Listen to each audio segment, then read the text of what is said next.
रहल नारी, हाथ में पूजा हाके थारी। लाल चुनरिया माथ पर शोभै, लाल चुनरिया माथ पर शोभै। भक्ति देखबै, भक्ति देख देवता से हो मोहित होबै।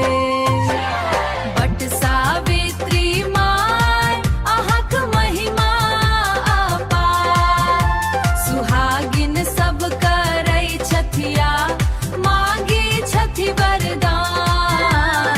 पति के दीर्घ आयु देबू हे भगवान। सावित्री जे का अटल रहल नेह, यमराज सो जीतल पति के सेह।